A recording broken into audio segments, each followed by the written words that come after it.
He's back to talk about bikes. Yes, it is Kiko Alexander Giles. Hello there, Kiko. Good evening, Lester. Nice to be back, and a bit brighter, actually, because, last time I came on, I was a little bit worse for wear with travelling and a bit tired as well due to various delays on the train and when I actually came on here. So nice to be back, and first one up, they normally save the best till last, but this time I'm up early, so what can I say? I did think, because we'd interrupted your dinner last time, and I thought it was only polite that we start the show with yourself. And we have to start, unfortunately, Kiko, on some terrible news, because you were at Thruxton at the weekends at BSB, and unfortunately we learned that there was an unfortunate death. Yeah, there was in the Superstock 1000 race, a support class to the main British Superbike event.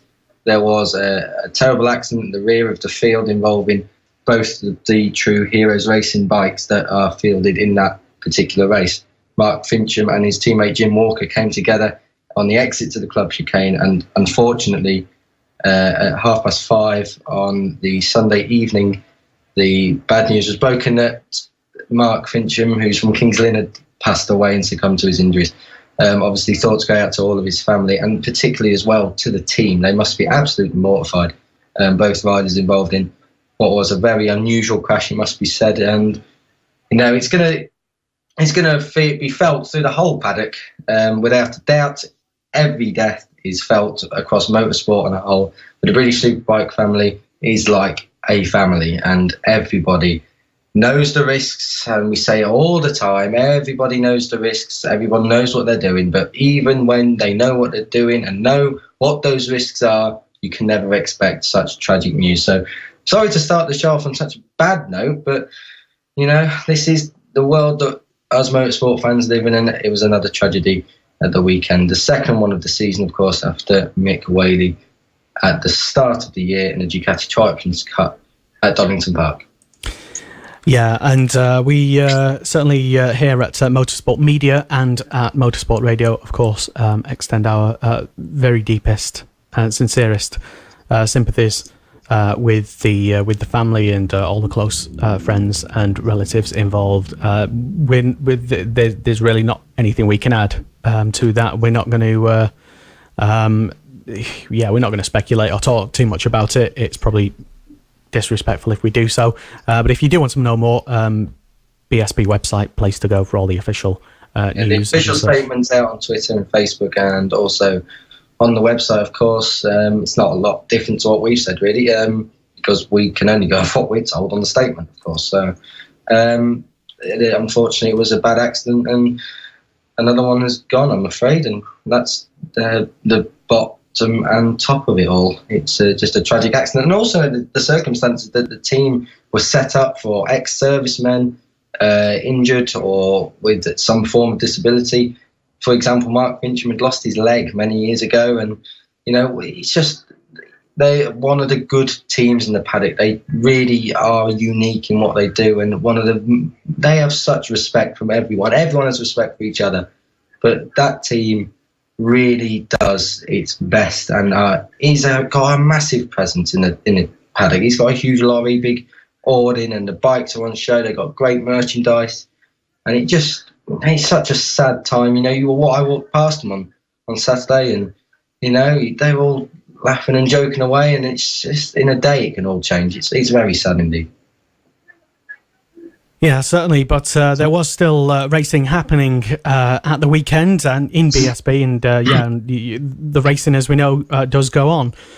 So tell us then, from BSB, race number one then, Kiko, tell us, give us a rundown of what happened. British Superbikes, race number one, what a belter it was. Josh Brooks and Jake Dixon had been flying in qualifying, and Jake Dixon, I've decided, is the new Chris Walker. He must practice his starts on traffic lights in the high street, because there is no way that he can make such good starts time and time again. Another belter, he led into Allard's the sweeping first turn at Thruxton. However, it wasn't to be for Jake Dixon this time, because there was a bit of interference from Josh Brooks and Peter Hickman. both of those guys went through, but it was the Australian Josh Brooks who took his first win of the year and Anvil Hire Tag Racing Yamaha's first ever win in British Superbikes. And for a privateer team against the likes of Shane Byrne on a, we all know it's not the full factory Ducati, but it gets some assistance and has great technicians in that team, and against Leon Haslam, who's in the JG Speedfit team and has also got great factory backing, with good amounts of help behind him. To do that on that bike that is not particularly tied to the factory is great, and the whole team needs a round of applause for that. What a fantastic, fantastic display of racing that Josh put in. Likewise, from Peter Hickman on his Smith's BMW, that team, again, will come to race 2 later because there's bigger success stories coming from there. Another great performance from Peter Hickman, who again continues to impress this year. He is now 3rd in the championship following his win in race 2, and he's one of, I think, 3 riders, if not just 2 riders, to score points in every single race so far. Peter Hickman could win this championship on consistency alone. He is, I think, 46 points back. Let me just check. He is 37 points back. I make that 39 points back. I make that. I apologise. 39 points back. He's definitely in the running. We're not even at the end of the show, of the end of the main season yet. So by the time we get to the showdown, anything could happen. It really is really exciting for us bike fans. 3rd place in race 1 was Jake Dixon, another privateer team. The first time ever that we've had 3 bikes, 3 different manufacturers, none of them of which are connected properly to their respected factories, which is great. And credit to Stuart Higgs for organising such a great championship, because without his infinite wisdom, where would we be? It'd be back in the days of where HM Plant under an airwave Ducati used to dominate. And as much as we loved that, it also got a bit boring. And it's great to see the true workers, the die-hard fans turning into teams, getting their riders out there on bikes that aren't full factory and winning. It makes you question how much a factory bike is actually different to a satellite bike. In my opinion, younger riders are now more enthusiastic to go into a team that might not be the full factory team. It is an amazing achievement that British Superbikes on a whole should be super, super proud of.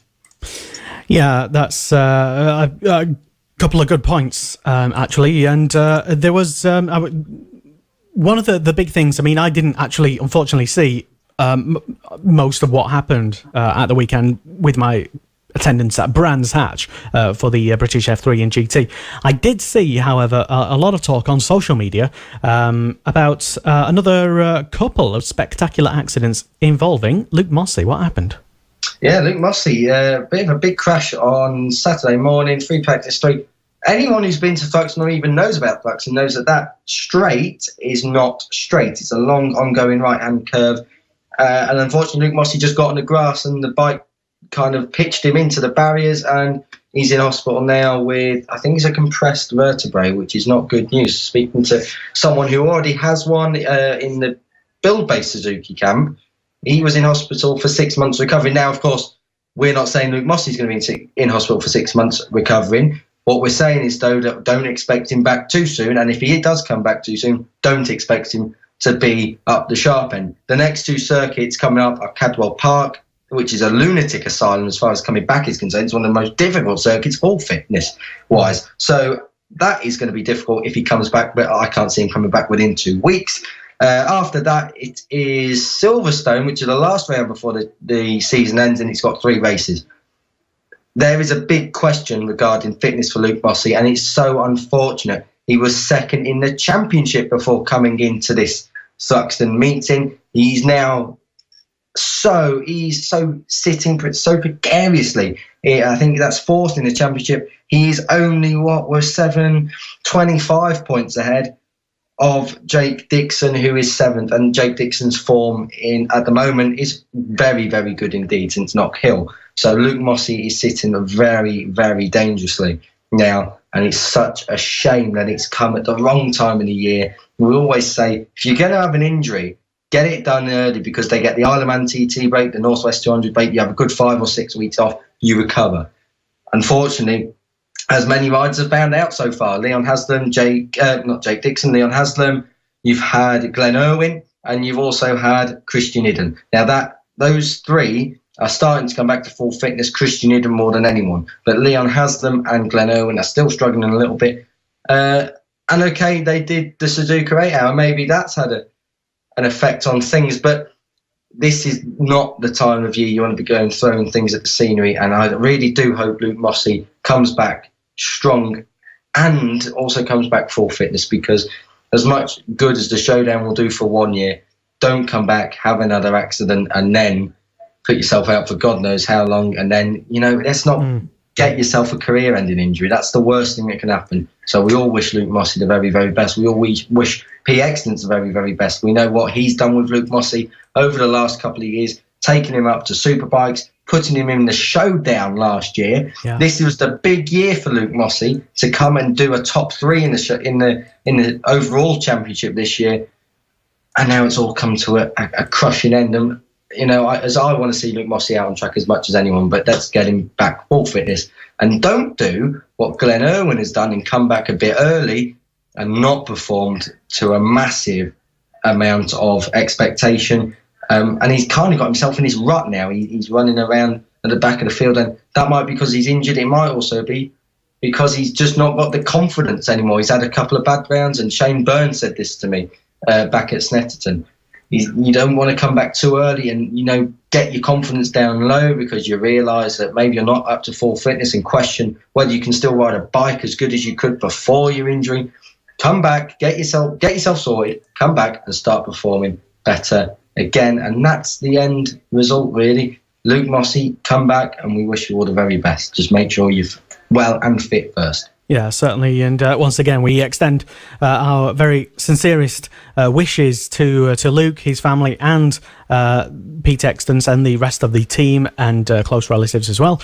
And it has to be said, though, Kiko, with him being medium term or potentially sort of out of the picture, without wanting to put the kibosh on his title hopes, if it hasn't already, potentially. The team will probably be looking for some sort of interim replacement, perhaps? Well, the team have got road racing pedigree as well, and they obviously run James Hillier.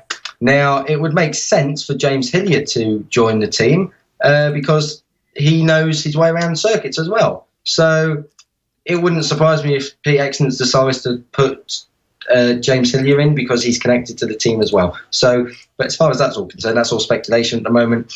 Luke Mossey might be back before the end of the year, and it'd be great to see him back before the end of the year. Whether Pete Excellence has anyone in place or is in talks with anyone, I don't know. Unfortunately, I didn't get round to talking to him at the weekend, so Pete Excellence will probably be looking elsewhere for a rider, an interim rider, like you say. However, he might not. Not everyone has opted for interim riders in the past, not unless they know that it's going to be a long time. We will see. We will see. And, I would bet on James Hillier getting a ride. He's rode thousands before, and he's rode Superbikes before, albeit on the roads. But we'll wait and see. We'll see. And I think having one bike in the showdown is good, but I know Pete wanted to. So it's annoying for him. But the main target is to get one in the showdown. It would have been brilliant for him to have two. James Hillier might be in the books for a replacement, but we'll see again. We're not sure yet. Okay, fair enough. And you've been keeping your eye on the Mackham's Yamaha as well. Yeah, puzzling. It's got to be said. Like I was saying earlier, Josh Brooks, Peter Hickman, Jake Dixon, even Lee Jackson on the other Smith's BMW, Martin Jessup on another privateer's BMW, are showing that you don't have to be on the full factory team's bikes to start doing well in British Superbikes.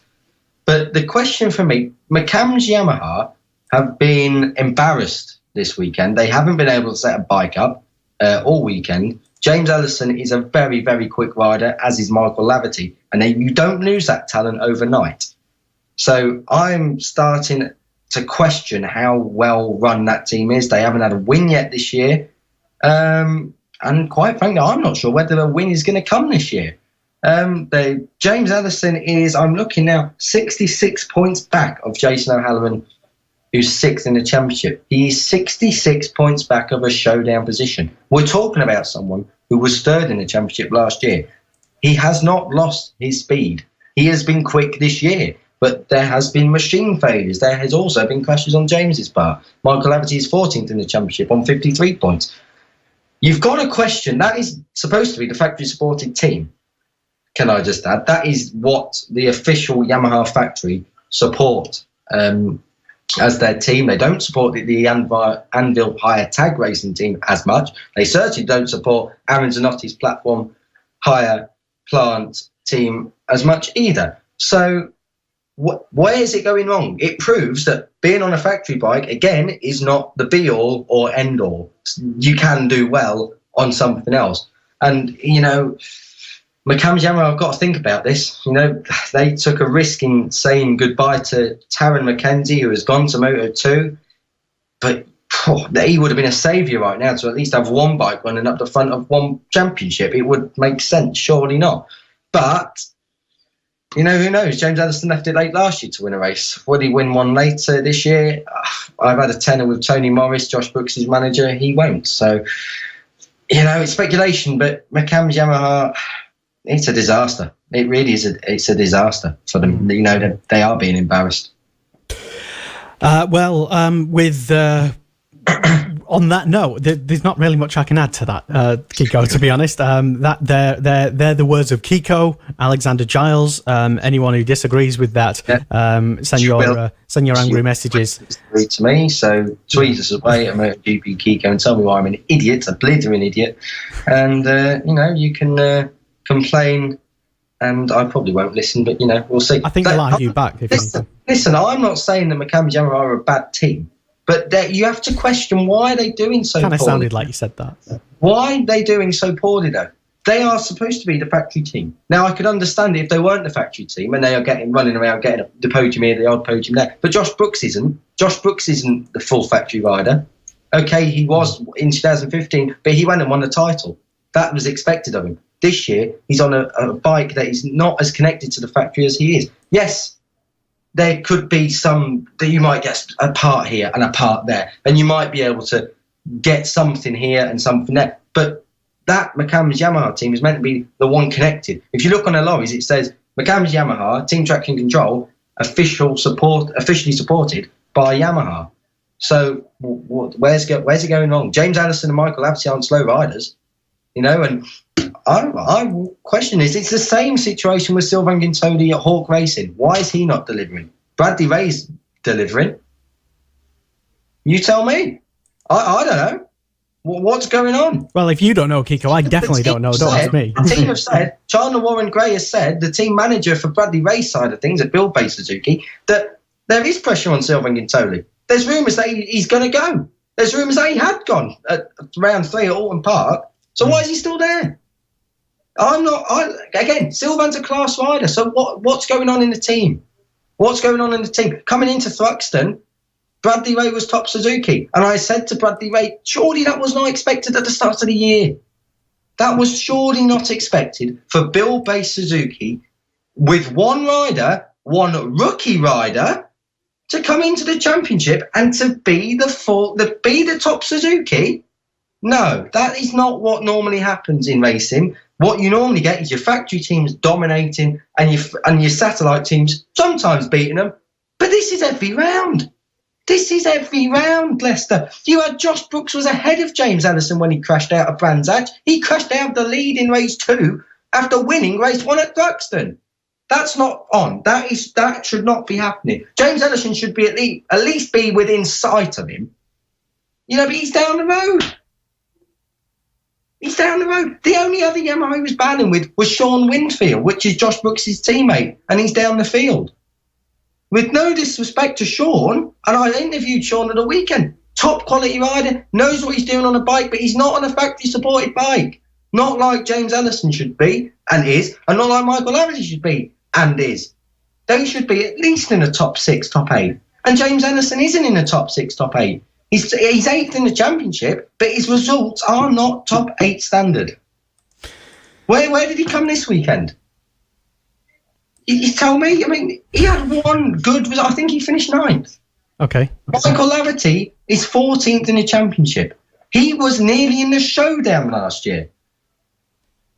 I mean, I'm not against McCann Yamaha. Very well run team, like Keith Flint, and I like Prodigy. But you've got to question, why are they being beaten by what is considered the non-factory team?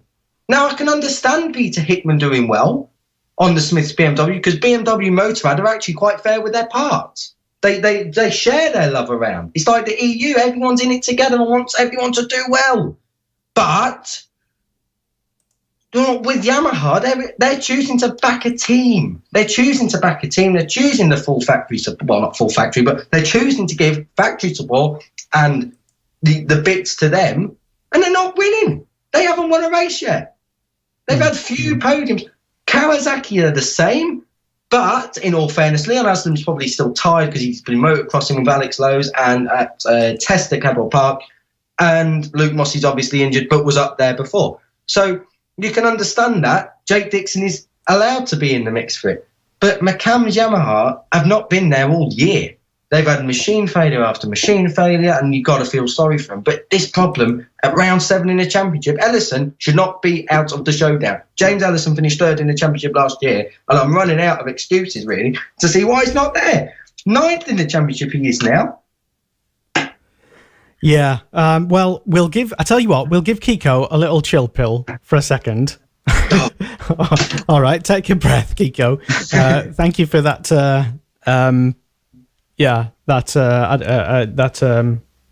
Monologue. But yeah, we will have a brief rundown of the top 10 standings as it stands currently, as of BritishSuperbike.com right now on the website. I'll tell you that in 10th place it is Dan Linfoot on 85 points. James Ellison, as Kiko correctly pointed out, is 9th place on 88 points. In 8th it is Christian Idden on 134 points. In 7th, Jake Dixon on 136 points. And top 6, Kiko, who's 6th? Right, Jason O'Halloran was 5th coming into the round, but he's now 6th, but has also not DNF'd in any race yet. He's on 154, joint with Josh Brooks, who won race 1 and binned it in race 2. 4th is the absent Luke Mossey for the JG Speedfit Bournemouth Kawasaki, run by Pete Excellency's lot, on 161. 3 points more than him, and massive gainer in all of this, of course, Peter Hickman, 2nd and 1st. How about that for a gaining weekend? He felt like a bank holiday. 3rd on 164 and just 39 points off the leader. 2nd is Leon Haslam on 184, 19 points off the leader, who is, of course, Shane Byrne on a Ducati, who had a disastrous weekend, 4th in race 1 and retired with huge tyre issues in race 2. So as far as it's concerned, Peter Hickman is a big winner, as is, it's got to be said, Jake Dixon and Christian Idden. Yeah, certainly. And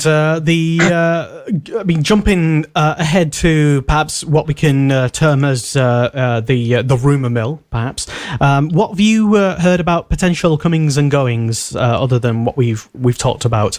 Well, maybe for the rest of the season or even next year? Well, there's a few rumours flying around that some stock 1,000 riders are going to be in Superbikes next year. It's no secret that Danny Buchan and Keith Farmer want to get back on a Superbike in the very near future. With what team, I don't know. There's strong rumours that Morello Kawasaki want to come back into the Superbike paddock. They've been there before and they've got good pedigree there before. However, again, nothing confirmed. Will we see them come in the future? I hope so. More teams, the better. British Superbike numbers are down this year on what they were last year, and very much so down on a few years ago. So every team's welcome. Apart from that, there's only rumours flying around the smaller classes in the Super Sports and the Stock 6s and the Stock 1000s. It's no secret that Bradley Ray is very in with Suzuki. I can't say what I was going to say. Go on, tell us. What have you heard? Give us the inside line, Kiko. There's no inside line. You've heard something. We want to know. I'm on the outside line here. I'm sitting on the fence. He's going to save it for the pit crew online, isn't he? No. Bradley Ray is very in with Suzuki, and Suzuki will probably look to next year. Build on. So yeah, we'll see. A base for building, you might say. Yeah, maybe that's why they call Build Base. But yeah, I haven't found or heard of a person. Maybe I'm not looking in the right places. Who've has a bad word to say about the Milky Bar Kid, Brad Ray? You'd be fine. You'd be finding someone. He's hiding, I'm sure. There is nothing bad to say about Bradley Ray. I mean, his haircut's a little bit off sometimes, but you can't always blame it on the hair, can you? No, Bradley Ray's a top kid. He's come into this championship as a rookie, and he's embarrassed the Suzukis, the other Suzukis, the factory Suzukis. I won't get onto my factory rant again, but he has. He's embarrassed them. But 8th place on many occasions. 8th at Brands Indy earlier this year. 8th and I think 10th at Brands Hatch GP this year. The first one. That was 2 weeks ago. Thruxton, 8th in a crash, fair enough. But 8th, top 8th for a rookie on an unproven bike, which isn't factory. Come on, that's all right. Also crashing out of 6th place whilst closing down the factory Suzuki of Taylor Mackenzie and Knock Hill race one. So Brad's got bags of talent and he knows it. He is the shining star of British Superbikes. I said that in an article and I'll say it again because he is. Bradley Ray is simply one of the greatest talents we've seen come in British motorsport in recent years. The only rider I can even compare him to is Leon Camier about 10 years ago. He came in with the same attitude. I'm going to do well. I'm going to learn. And look where Leon Camier is now. He's in World Superbikes and he's riding a dog slow MV Augusta very, very well. Hopefully Bradley Ray will take Suzuki to World Superbikes and do great things there and do wonders there. He's a great talent and he has got a huge future ahead of him. Yeah, certainly, and he is one of the possibly one of the most humble and down to earth young lads as well. Said to me in an interview, and you'll be reading this interview very soon because it'll be up tomorrow or Wednesday. That all he is a normal lad. All he is a normal lad. That's exactly what he told me. All I am is a normal lad, apart from I can ride a bike quicker sometimes. Well, that's about as humble as you get. Yeah. There was a kid there. He was a great memory actually. He's from Thruxton. There was a kid there, and his dad saying, "Say hello to Bradley," and he said, "Hello, Bradley," and blah blah blah. Bradley's like, "Yeah, good photo with him and everything," and that's what I mean. The British Superbikes is great and it's accessible, and it's things like that that make it absolutely belting to be a part of as well. Certainly, and it is just brilliant to still be a part of the Cool Fab Racing British Mini Bikes Championship, which is going from strength to strength, being the official partner series to the BSB, and to see one of the graduates of it now doing brilliantly towards the top half in BSB. What's the British manufactured talents, that is? When the steel industry went, they replaced it with, Cool Fab. So, every cloud has a silver lining, should I say. So, it's great to manufacture British talent. Scott Redding's another one. Came through the ranks and straight into Grand Prix. Look where he is now. Okay, he's without a ride for next year so far, and he's had a bit of a poor weekend over in the Czech Republic. Nearly a Moto2 champion, though, and also a MotoGP podium finisher. So it's not that bad for him, really, is it? He's doing well. Luke Mossey's another, came through the ranks. Exactly. Yeah, certainly. And they've got a presence, shall I just say. Cool Fab have got a presence in the British Superbike paddock at the moment. Joe Collier, riding for Roger Keyes' Fab Racing team, the old speed, I think, from 2013, he said. So, again, it's not just that this is a separate series. There's integration going on here, and it's great to be a part of. You're watching riders develop here, there. FS3, as we know, Leicester, when we went to Lincoln, where was we? I can't remember the name of the Tattersall, that's the one. FS3, big British Superbike team with Billy McConnell, who's injured at the moment, and best wishes to him. And James Spoley, the American in Superstock. Big team putting money in. Anvil Yamaha doing the same. I think they run Evan Belford, in one of the classes. Brent Gladwin runs Josh Bannister in one of the classes. WD-40 team from British Superbikes. The integration is right there, and it's brilliant. It really is. It's a stepping stone, as well as the British Talent Cup. Everything's looking right at the moment. Certainly is, and I have to say, just been having a quick check on some of the comments coming through that have flooded in, a couple of them so far in the show, and you're probably right in thinking that it's mostly all banter aimed at you. A big hello to Stuart Everard. Sorry, Stuart. One of the joint owners of Everquick Racing. And to John Bingham as well, former Cool Fab, Cool Motor Racing organizer, Supremo, let's say, John, tuned in right now. Stuart, actually, I'll ask him myself. Stuart, what pub are you in at the moment? Because I know you like a good pint or 5 or 10. You know, I'm glad that you're tuning in and taking the time off your your day job, effectively. Great to see that. But I must say, banter aside, massive thanks to the Everquit Racing team this weekend. The hospitality from Jane Goff and Andrea Stewart's wife was absolutely amazing. The bacon sandwiches were bang on, as was the pasta on Friday night, and I think it was a garlic and cheese bread. That was actually very nice. Well done to Bjorn as well. Bit of a poor Saturday for him, but came through very well on Sunday, and everyone's going home reasonably happy. And I'll be looking forward to sponging off from a bit more at Cadwell Park. Certainly will, and it's just unfortunate, Kiko, that we are pushed for time. Because it's just the way it is, unfortunately. It is. It's nothing to do with me taking up time with the lead again. It literally is because we've got literally too much to talk about, too much to do, and I don't even know how I managed to fit it into 6 hours or something like that. It feels like that sometimes. But what we need is a separate podcast or something like that, just for these Kiko discussions. React only. To react only for my own television show. I mean, one of those hours could be taken up with Kiko just reviewing the meals that he's at BSB. Yeah, and his showcase superfoods. Which food would go with? Am I showcasing shirts? You know, I have great taste in shirts, as Finn Peter has already messaged me about. Thank you, pal. Yeah, you know, and hello to Taz Taylor as well, who's tuned in online. Thank you. Local lad. He's from down the road, I guess. Yeah, he says hello. It's a very good ride, actually. Unlucky of late, though. Motorstar, very, very good year so far. Motorstar, but it's just annoying that sometimes within the team you can have a bit of friction. He did very well with the Motorbakers team, who I think ran out of Scunthorpe, and he had a great little run out of Brands GP, about 2 weeks ago. So great to see Taz finally getting a bit of a chance. He deserves it. He's such a class act, he really is, and I can't blame because he's put Mansfield on the map. Well, there we go. Thank you for tuning in anyway, Taz, and to everyone else who's commented as such. And I think we should make this a real regular sort of thing, but perhaps only longer, so that we can do justice to all the categories in BSB. Because I'd love to talk about it, and Kiko is unusually one of the best teachers of BSB that I've had.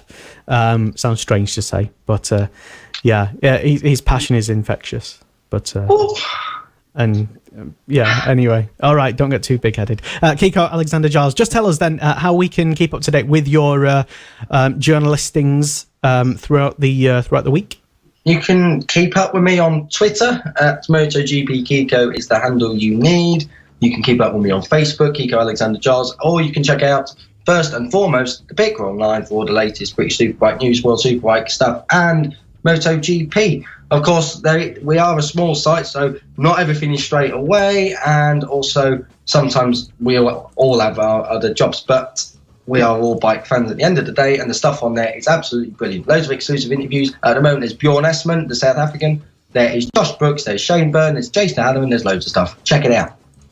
Certainly do, and thank you very much for popping on tonight's show. And that leads us on nicely to our next segment, because if you remember, last week we had a competition giveaway, in where we were giving away a Kawasaki rider training experience, and that was led on because Kelvin Fletcher of Emmerdale fame, touring car fame, and soon to be bike racing fame. I know. He was along to tell us basically all the benefits of having a bike, and promoting the fact that you can save tons of time, have a happier, healthier lifestyle, and be generally happier by being on a bike instead of being miserable and stuck in your car. Even in the rain, you can enjoy a motorcycle. And I was very much of the opinion, and have been previously, that unless you're sort of either born into the biking world and the fraternity, it can be a bit daunting to even get into it, to have never ridden a motorcycle, to actually being a proper biker. Well, anyway, the Kawasaki Rider Training experience and scheme is giving away a two-wheeled experience, and all you had to do to win this experience worth £49 was go onto our website motorsport.radio and answer a simple question, which was, who are the two riders in the JG Speedfit Kawasaki BSB team in 2017? The answer, of course, is Leon Haslam and Luke Mossey. I hope I didn't put the kibosh on Luke by setting that question. But anyway, we do have a winner, and it was chosen at random, not by myself. And congratulations to Jonathan Provost of MSV. Yes, not fixed, genuinely not, but he did, because I didn't pick the winner. John Provost, who is recently got into being a racer himself on four wheels, and is actually a marshal as well, one of the heroic men and women in orange, and training to be a clerk of the course. So well done, congrats, John, and that prize on its way to you. And stay tuned as well to the website motorsport.radio for further prize giveaways in future, because that will be absolutely fantastic. Indeed.